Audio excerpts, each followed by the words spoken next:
అమరావతిలో టీటీడీ ఆలయంలో టీడీపీ రాజ్యసభ అభ్యర్థుల పూజలు చేశారు. మరి కాసేపట్లోనే టీడీపీ రాజ్యసభ అభ్యర్థులు నామినేషన్ దాఖలు చేయనున్నారు. ఉదయం 11 గంటలకు సానా సతీష్, భాష్యం రామకృష్ణ, చింతకాయల విజయ్ నామినేషన్ వేయనున్నారు. మధ్యాహ్నం 3 గంటలకు రాజ్యసభ అభ్యర్థుల నామినేషన్ గడువు ముగియనుంది. ఇదే అంశానికి సంబంధించి మరిన్ని అప్డేట్స్ అమరావతి నుండి మా కరెస్పాండెంట్ శ్రీహరి అందించడానికి సిద్ధంగా ఉన్నారు. శ్రీహరి, ఓవర్.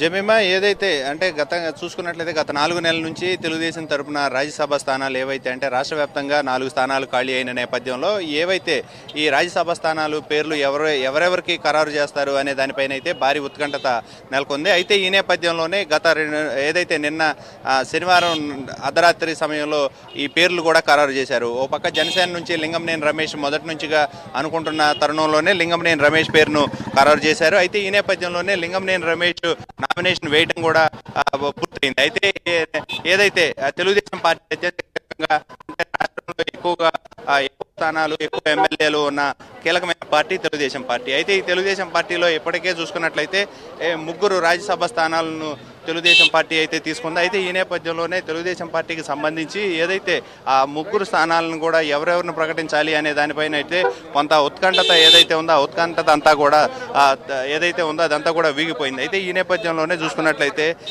ఏదైతే భాష్యం రామకృష్ణ, అదే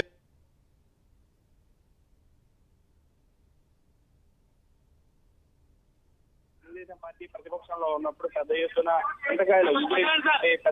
అంటే వైసీపీ ప్రభుత్వం హయాంలో ఉన్నప్పుడు పెద్ద ఎత్తున ఏవైతే ఆందోళనలు కానీ ఇవన్నీ ఎదుర్కోవటం, అదేవిధంగా ఎక్కడ ఏ సమస్య వచ్చినా పెద్ద ఎత్తున దానిపైన గొంతు విప్పి మాట్లాడటం, దాంతో పాటు యువనేత నారా లోకేష్ యువగళం పాదయాత్ర ఏదైతే ఉందో యువగళం పాదయాత్రలో కూడా ఆయన కీ రోల్ చేశారని చెప్పాలి. అయితే దీంట్లో ప్రధానంగా చూసుకున్నట్టయితే వారి తండ్రి అరెస్ట్ తర్వాత కూడా పెద్ద ఎత్తున ఆ పరిణామాలన్నిటిపైన కూడా రాష్ట్ర వ్యాప్తంగా అప్పటి అరాజకాలు ఏవైతే ఉన్నాయో వాటన్నిటిపైన కూడా గుర్తు ఎత్తి మాట్లాడిన పరిస్థితి. ఈ నేపథ్యంలోనే యువతకు పెద్దపీట వేస్తున్నామంటూ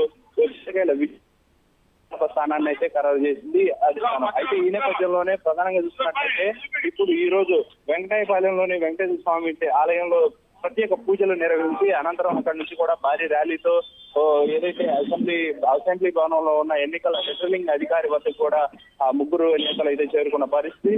వీరు ఇప్పుడు నామినేషన్లు కూడా దాఖలు చేయడం, దాంతో పాటు ఏదైతే ఈ నామినేషన్ దాఖలు అనంతరం కూడా చూసుకున్నట్లయితే మంత్రి నారా లోకేష్ ఏదైతే ఉండవల్లి నివాసంలో మంత్రి నారా లోకేష్ తో కూడా కలిసి వీరంతా కూడా మాట్లాడతారు. మాట్లాడిన అనంతరం ఈ రోజు సాయంత్రానికి ఏదైతే ఉందో నామినేషన్ల గడువు ప్రక్రియ కూడా ముగియడంతో ఈ రోజు చివరి అంటే భారీ ఉత్కంఠత తర్వాత ఈ పేర్లు అనౌన్స్ తర్వాత ఈ రోజు నామినేషన్ దాఖలు చేయడం అనేది అయితే జరిగింది. అయితే ఈ నేపథ్యంలోనే ఓవరాల్ గా చూసుకున్నట్లయితే ఈ పార్టీ కార్యకర్తలు అంతా కూడా భారీ ర్యాలీతో ప్రత్యేక పూజలు నిర్వహించడం, ప్రత్యేక పూజల అనంతరం భారీ ర్యాలీతో అసెంబ్లీ భవనం వద్దకు చేరుకొని అసెంబ్లీ భవనంలో ఉన్న ఎన్నికల రిటర్నింగ్ అధికారికి తన నామినేషన్ పత్రాలు ఏవైతే ఉన్నాయో వాటిని కూడా ఆ నామినేషన్ పత్రాలను సమర్పించి ఆ అనంతరం మంత్రి నారా లోకేష్ కూడా వీరంతా కలిసే ప్రయత్నం అయితే చేస్తారు.